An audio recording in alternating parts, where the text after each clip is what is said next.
केंद्र सरकार ने अब एक अहम फैसला लिया है। इसके तहत केंद्र सरकार ने ऑनलाइन पोर्टल के साथ ओटीटी प्लेटफॉर्म केंद्रीय सूचना प्रसारण के अंडर ले आई है। इसके लिए एक नोडल अधिकारी की भी व्यवस्था की जाएगी। अब ओटीटी प्लेटफॉर्म पर दिखाए जाने वाली सभी वीडियोस और ऑडियोज को पहले सूचना प्रसारण मंत्रालय की निगाहों से गुजरना पड़ेगा। सरकार ने ये सख्ती आम लोगों की मांग पर की है, क्योंकि लोकप्रिय हो चुकी ओटीटी प्लेटफॉर्म पर दिखाई जा रही वेब सीरीज और फिल्मों में इतनी ज़्यादा हिंसा परोसी जा रही थी कि उसका बुरा असर बच्चों पे और युवा पीढ़ी पर पड़ रहा था। और इन फिल्मों में कुछ समुदायों को भी बुरा प्रेजेंट किया जा रहा था। इसी के चलते केंद्र सरकार ने ओटीटी प्लेटफॉर्म पर सख्ती करने की तैयारी की है।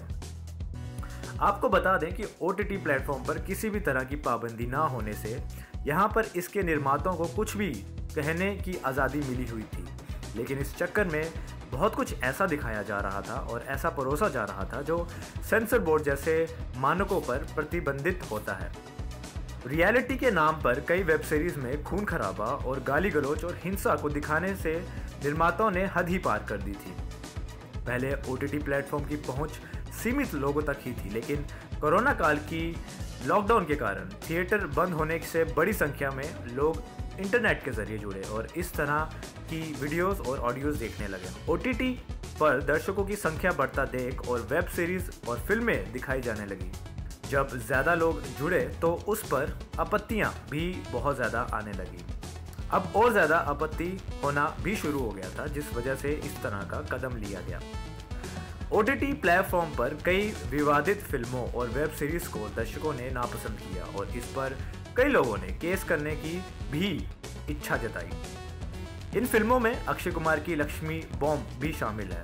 इसमें लक्ष्मी नाम के कारण धार्मिक भावना को ठेस पहुंचाने की बात की गई, लिहाजा फिल्म का नाम बदलकर सिर्फ लक्ष्मी रख दिया गया।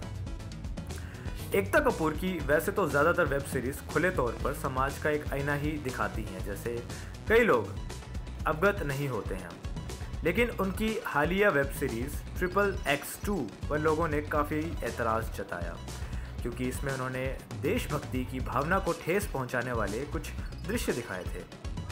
हालांकि एकता ने बाद में ऐसे दृश्यों को हटा दिया था। प्रकाश झा की अति लोकप्रिय वेब सीरीज आश्रम धर्म के नाम पर अंधविश्वास फैलाने वालों पर टारगेट करती है, लेकिन इस पर भी कई लोगों को आपत्ति है और अपनी आपत्ति जताते हुए उन्होंने इस पर बैन लगाने की मांग भी की। मिर्ज़ापुर वेब सीरीज भी काफ़ी लोकप्रिय रही, जिसके कारण मिर्ज़ापुर 2 हाल ही में रिलीज हुई।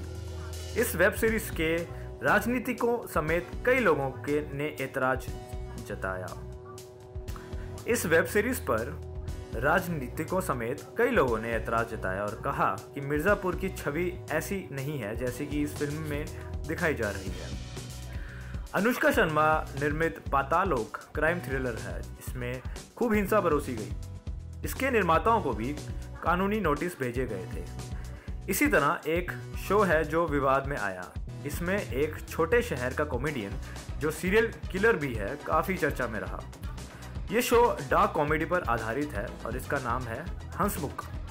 इसके अलावा हंसल मेहता का सेक्रेड गेम भी काफ़ी विवादित रहा था। आपको बता दें कि accidental prime minister, Thackeray, Hindu सरकार, फिराक आदि कई वेब सीरीज और फिल्में विवादों से भरपूर रही हैं। केंद्र सरकार के इस फैसले पर निर्माता हंसक मेहता ने कहा कि ये अभिव्यक्ति की आज़ादी पर रोक है, यानी फ्रीडम ऑफ स्पीच पर कहीं ना कहीं रोक है। रीमा कादरी ने भी इसे निराशाजनक बताया है। उनके अनुसार ये कानून अगर हमारे हक में होता तो अच्छा रहता। हंसल मेहता और रीमा कादरी की तरह बाकी निर्माता भी इस निर्णय से ज़्यादा खुश नहीं हैं, लेकिन उन्होंने अपनी राय सार्वजनिक तौर पर नहीं बताई है। नेक्स्ट टाइम लाइव से आकाश की रिपोर्ट।